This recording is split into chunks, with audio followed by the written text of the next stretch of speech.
Terima kasih untuk Anda yang masih bergabung bersama kami di Market Review dan kita masih membahas mengulik kinerja anak usaha BUMN karya di bidang properti dan kita masih berbincang bersama dengan Bapak Aryo Perbongso, Corporate Rating Analis PT Pevindo. Pak Aryo masih bergabung bersama kami, Pak. Halo Pak Aryo. Ya, saat ini kami sedang terputus bersama dengan Bapak Aryo Perbongso, Corporate Rating Analis PT Pevindo dan tim redaksi kami masih berupaya menghubungi dan tadi kita membahas mengulik kinerja anak usaha BUMN karya di bidang properti.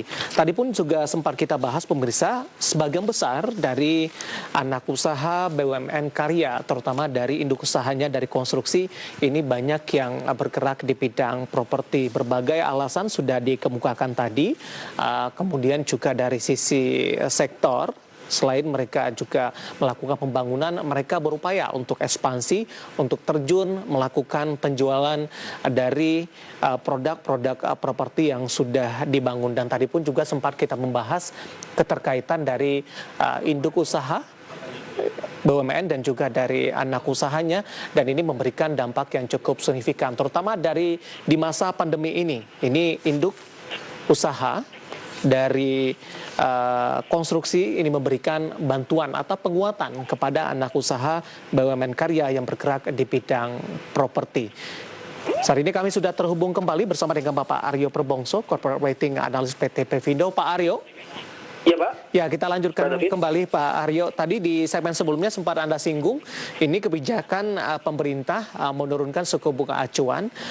Ini memberikan angin segar nantinya kepada sektor properti. Paling tidak suku bunga KPR-nya mengalami penurunan dan ini menarik minat bagi para konsumen untuk membeli properti. Tapi kalau kita review kembali Pak Aryo, di sepanjang 2020 ini Bank Indonesia sudah berapa kali menurunkan suku bunga acuan dan ini belum mendapatkan sinyal atau respon dari perbankan sampai sejauh ini. Bagaimana Anda melihat dari respon dari perbankan, kemudian dampak positifnya kepada properti nantinya? Apakah ini akan berlangsung cukup lama ke depannya, Pak? Ekspektasi dari kami untuk penurunan dari BI rate di bulan November 2020 tersebut dari 4% menjadi 3,75% itu akan berdampak lebih ke jangka menengah dan panjang sih Pak David. Jadi memang untuk kalau kondisi saat ini sih memang mungkin masih belum terlalu ya. Tapi untuk kedepannya kami sih ekspektasinya untuk suku bunga KPR tersebut itu bisa diturunkan, akan berimpact lah dikarenakan adanya penurunan BI rate tersebut. Dan bagaimana sih prospek untuk dari COVID-19 ini, seperti kita ketahui sebenarnya dari vaksin dari COVID-19 itu juga sebenarnya sudah ada dan dan cuma permasalahan terutama di Indonesia itu adalah bagaimana sih untuk masalah distribusinya. Seperti yang kita ketahui, Indonesia itu negaranya cukup luas dan sebenarnya juga kami berekspektasi bahwa ada kemungkinan permasalahan distribusi untuk melakukan vaksin atau memberikan akses kepada seluruh warga rakyat Indonesia untuk mendapatkan akses di COVID-19 tersebut, karena kondisi geografi yang sangat luas dan jalur infrastrukturnya juga kalau sampai pelosok-pelosok pun juga sebenarnya juga agak terbatas ya. Jadi kalau misalnya kami sih berekspektasi untuk COVID di tahun 2021 mungkin tantangannya itu adalah bagaimana mendeliver vaksin itu terhadap seluruh warga di Indonesia. Oleh karena itu kami sih berekspektasi di tahun 2021 mungkin kondisi propertinya itu mungkin akan mengalami peningkatan peningkatan daripada tahun 2020, akan tetapi mungkin masih belum kembali normal sih di tahun 2021. Mungkin ekspektasi kami sih mungkin diperlukan 1 tahun ini untuk untuk memberikan vaksinasi kepada seluruh warga Indonesia, dan kemudian kami ekspektasi mungkin di tahun selanjutnya itu baru kemudian kondisi properti akan pulih seperti sebelumnya. Seperti itu sih Pak. Baik, tapi dari sisi pemulihan bagaimana Pevindo melihatnya sampai sejauh ini, Pak Aryo, ketika mengalami tekanan, ketika pertama pandemi masuk, kemudian juga sampai dengan penemuan vaksin, apakah dengan pemulihan ekonomi, meskipun belum terlalu maksimal, pelonggaran PSBB, ekonomi global juga sudah mulai berangsur pulih begitu. Apakah Pevindo melihat perbaikan dari sisi kinerja ini, terutama untuk dari anak usaha BUMN karya di bidang properti, termasuk juga dengan tahun 2021, karena seperti tadi yang saya sebutkan mungkin ada masalah distribusi terkait masalah di distribusi untuk vaksinnya, itu mungkin di tahun 2021 mungkin masih belum performanya itu masih belum seperti yang sebelumnya sih. Baik, jadi secara keseluruhan ini di 2020 masih akan dalam tekanan begitu Pak? Betul Pak, di tahun 2020 tekanan, untuk 2021 kami sih merasa mungkin lebih menjadi normalnya mungkin di tahun selanjutnya, tahun 2022. Distribusi vaksin sih, seperti itu pandangan kami. Oke. Dari sisi pemulihan ini untuk industri properti pasca COVID-19, pandangan dari Pevindo. Kemudian bagaimana kalau kita lihat dari prospek dari pendanaan modal kerja ini pasca dari COVID-19, Pak Aryo, dari anak usaha perusahaan BUMN karya di bidang properti ini? Kami sih melihat kalau di tahun 2021 total surat utang sektor properti yang akan jatuh tempo itu sebenarnya sebesar 5,3 triliun.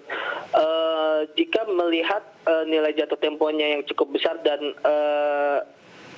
secara nature itu surat utang di Indonesia itu yang lebih banyak dilakukan ke arah refinancing, maka kami akan melihat bahwa di tahun 2021 tersebut akan ada penerbitan surat utang di sektor properti untuk mengakomodir refinance utang yang jatuh tempo tersebut. Nah, itu sebenarnya, dan ini juga diharapkan juga mungkin di awal tahun 2021 itu juga akan ada beberapa pemain properti yang sudah mulai bergerak mengumpulkan dana ya untuk untuk surat utang yang jatuh tempo, dan ini juga bisa, dan surat dana tersebut juga selain untuk refinancing juga bisa digunakan untuk modal kerja persiapan untuk menghadapi kondisi properti yang di tahun selanjutnya. Ini dalam penerbitan surat utang baru, konsepnya dalam hal ini Pak Aryo? Betul Pak. Oke, akan lebih semarak begitu di 2021 ini? Iya betul Pak, daripada di tahun 2020, selain karena tadi ada jatuh tempo 5,3 triliun, mereka juga akan menyiapkan modal kerja di tahun 2021 ini untuk mempersiapkan kondisi pasar yang lebih baik di tahun 2022, seperti itu Pak. Baik, penerbitan surat utang ini hanya sebagai alternatif saja atau satu-satunya alternatif, atau memang kondisinya juga memberikan dukungan Pak dalam penerbitan surat utang ini kalau kita lihat juga dari profil risiko ke depannya? Kami sih melihat sebenarnya itu lebih ke salah satu alternatif sih Pak. Alternatif lainnya itu sebenarnya bisa melalui perbankan sebenarnya gitu. Tetapi kami sih melihat dengan untuk surat utang ini mereka sih sebenarnya lebih prefer menggunakan surat utang ya daripada perbankan, karena kami melihat bahwa dari tingkat dari tingkat finansial fleksibilitasnya untuk surat utang itu bisa dikatakan aksesnya menjadi terlihat lebih banyak pilihan dengan adanya surat utang. Selain itu juga kami juga melihat dengan adanya surat utang dari sisi bunganya pun juga sebenarnya juga lebih fix daripada bank sih, seperti itu sih Pak. Apakah ini menyangkut juga dari sisi profil resikonya Pak Aryo? penerbitan surat utang ini dari sisi profil risikonya mungkin bisa dikatakan lebih aman ini atau lebih tidak terlalu membebani kepada dari anak usaha BUMN karya di bidang properti dibandingkan dengan melakukan pinjaman kepada perbankan. Sebenarnya lebih dari certainty dari bunga yang didapatkan oleh anak usaha tersebut sih, karena mereka merasa kalau misalnya menerbitkan surat utang di pasar surat utang tersebut, tingkat suku bunganya itu pasti kan lebih fix ya. Kalau misalnya di bank, kalau itu akan berubah-ubah tergantung kebijakan pemerintah atau dari BI Rate seperti itu. Jadi kalau dari tingkat certainty sebenarnya surat utang itu lebih memberikan certainty sih daripada daripada pinjaman bank, seperti itu sih. Baik. Kami melihatnya. Terakhir Pak Aryo, untuk PP Properti yang ini yang satu-satunya melantai di Bursa Efek Indonesia dan mungkin ini bisa menjadi referensi juga bagi para investor dan trader di pasar modal Indonesia. Bagaimana posisi rating terakhirnya? Apakah ini mengalami perubahan di tengah pandemi COVID-19, di tengah situasi kondisi sulit, dan bagaimana juga proses pemulihannya sampai sejauh ini? Pak Aryo, singkat saja Pak.